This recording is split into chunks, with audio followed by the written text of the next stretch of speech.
Welcome to Hollywood for the first ever Milford Awards. Tonight, we're celebrating the stars and celebrities who had cameos in your favorite movies and TV shows so pointless, so random, and so impossible to notice they just had to win an award. And now, the winners. Two-time Oscar winner Kate Blanchett wins her first Milford tonight for her small, masked, and unrecognizable cameo in Hot Fuzz. Director Edgar Wright said he cast Blanchett because she's one of the foremost actresses of her generation, and because totally wasting her talents would be a fun way to piss off the studio. No, really. That's why she's in Hot Fuzz. Adult film legend Ron Jeremy joins us tonight from the bed he probably lives in. Without his contribution to this single panicked crowd shot in the original Ghostbusters, that crucial scene might not have had a distracting secret cameo to pull the movie together.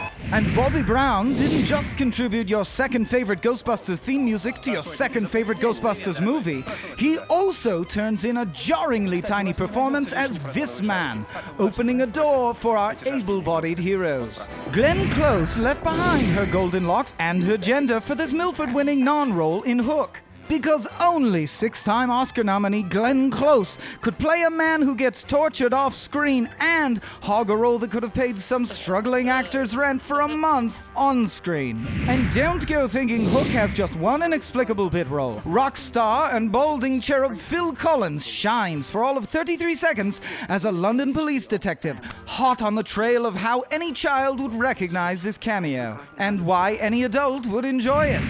Billionaire lion impersonator Richard Branson puts his distinctive stamp on the James Bond franchise in Casino Royale by getting a TSA wand waved over his fresh-from-the-private island's junk for a couple seconds.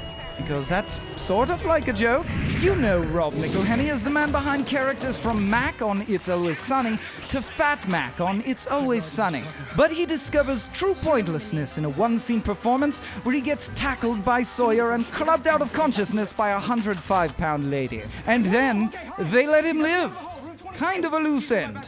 Weird seeing Lost not tie up a plot line. And this one brings Evil Dead star and sentient smirking chin Bruce Campbell to the small screen as a soap opera star to go crazy up there by the lake to. If you noticed him.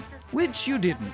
George A. Romero's a big reason why so many scary movies have zombies lurking in the shadows. So it's only fair he got to lurk in the shadows of this one scene in Silence of the Lambs.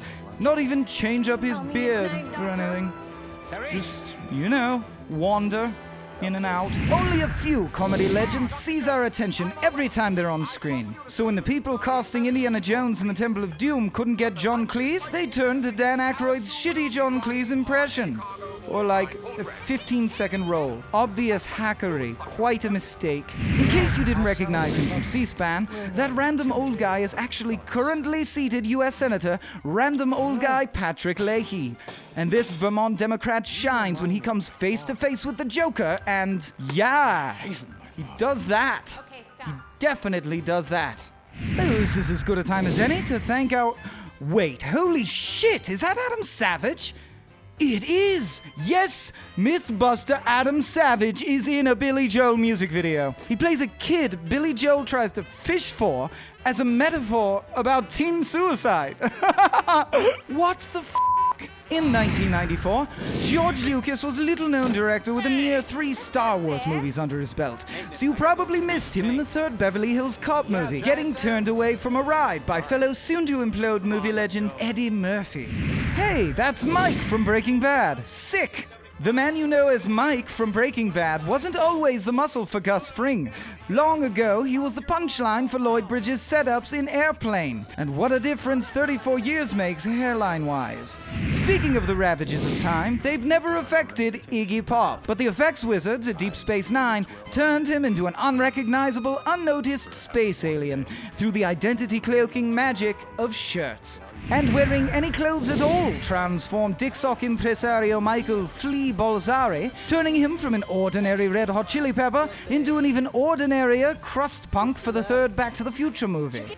Chili Peppers frontman Anthony Kiedis did that exact same kind of blink-and-you-miss-it thug role a year earlier in Point Break, and he accomplished the seemingly impossible job of letting Keanu Reeves be the most dynamic person on screen. Huey Lewis was in Sphere. Weird. Tell your friends if there's a lull in conversation or something. At least we saw Jon Favreau's face on Friends, but only a show about nothing could give him a truly nothing role. Yes, that clown directed Iron Man.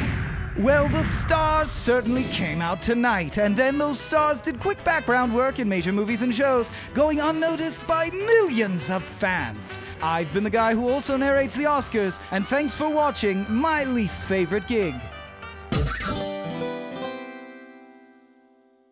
Hey, thanks for watching the video. I hope you share this with your friends, and they share it with their friends, and so on, and we get a real virus of a content going. So please subscribe.